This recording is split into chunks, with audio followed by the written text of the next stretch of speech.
You check your bank account. It's not empty. You're earning. You're doing what you were told to do. And yet, it never feels like enough. Not because you're irresponsible, not because you're lazy, but because the system you're playing in was never designed for you to win easily. And the strangest part? Most of the traps keeping the middle class broke don't look like traps at all. They look like progress.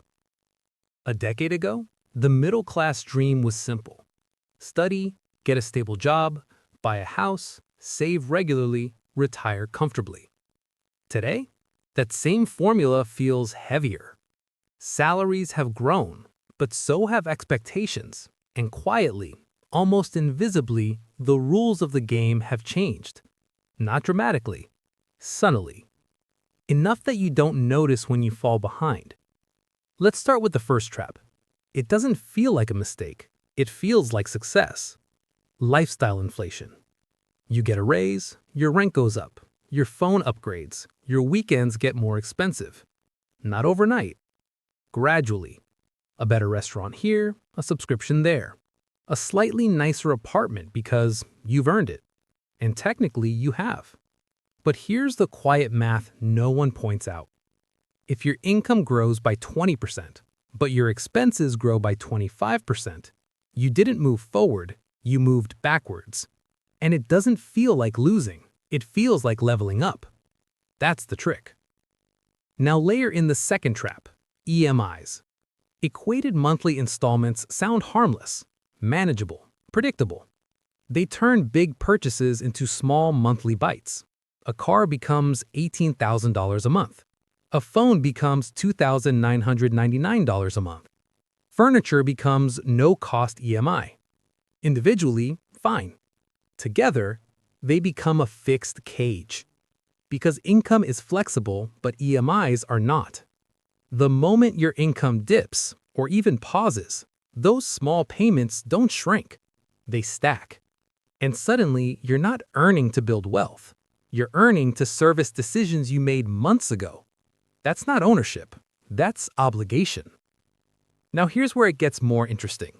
The system actually encourages this. Low interest rates, easy approvals, instant credit. You don't need to save for something anymore. You just need to qualify.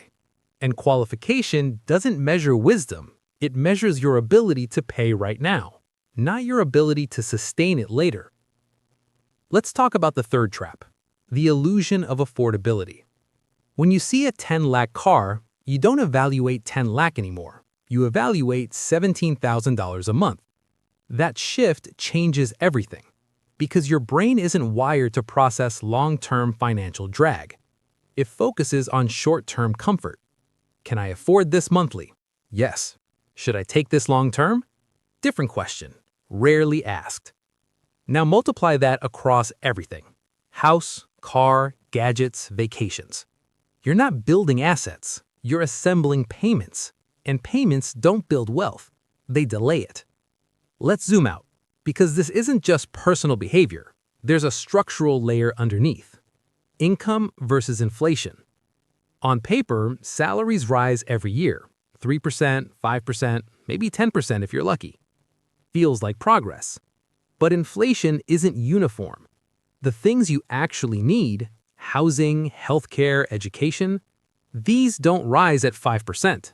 They often rise at 10 to 15% annually, which means even if your salary is increasing, your real purchasing power might be shrinking, slowly, quietly. Enough that you don't panic, but enough that you never feel ahead. And here's the irony. The middle class is told to save more, but saving becomes harder exactly when you need it most, because your fixed costs rise faster than your flexibility. You don't notice the squeeze immediately, but you feel it at the end of every month. Now comes the fourth trap, delayed investing. Not because people don't want to invest, but because they think they'll start once things settle. Once the EMI is smaller, once the salary is higher, once the expenses stabilize. But here's the problem. Expenses rarely stabilize. They evolve. There's always the next milestone. Marriage, kids, schooling, upgrades. So investing keeps getting postponed. and time is the one asset you can't recover. Missing the first 5 to 10 years of investing doesn't just delay wealth, it destroys compounding. Because compounding isn't linear, it's explosive. But only if you start early. Otherwise, you spend the rest of your life trying to catch up. Now let's talk about something even more subtle. The fifth trap: false signals of wealth. Social media, peer circles, workplace comparisons. You see people your age traveling, upgrading, spending. And it creates pressure. Not loud pressure, quiet pressure. The kind that whispers, you should be doing more.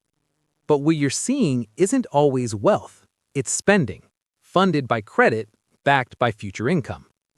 You're comparing your savings to someone else's liabilities, and that comparison pushes you into decisions that don't match your reality.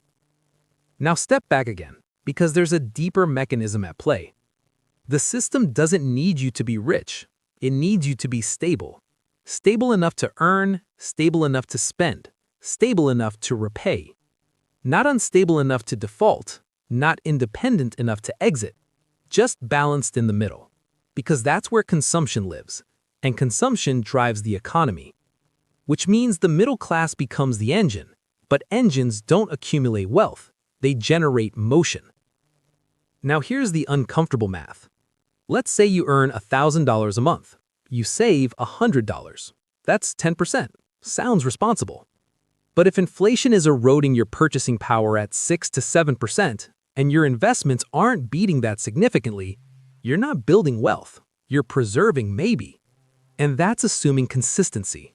One disruption, job loss, health issue, family expense, can reset everything. And then there's the biggest trap of all: time. Not how much you have, but how you're forced to trade it. Most middle-class wealth strategies depend on one thing: active income. Your time equals your earnings, which means your ability to grow wealth is capped by your ability to work. And working more has limits: physical limits, mental limits, life limits. So unless your money starts working independently, you remain tied to effort forever. Now compare that with how actual wealth builds: assets that generate income, equity, businesses, investments that compound without daily effort. But entering that world requires surplus, and surplus is exactly what the middle-class traps consume. So you get stuck in a loop. Earn, spend, commit, delay, repeat.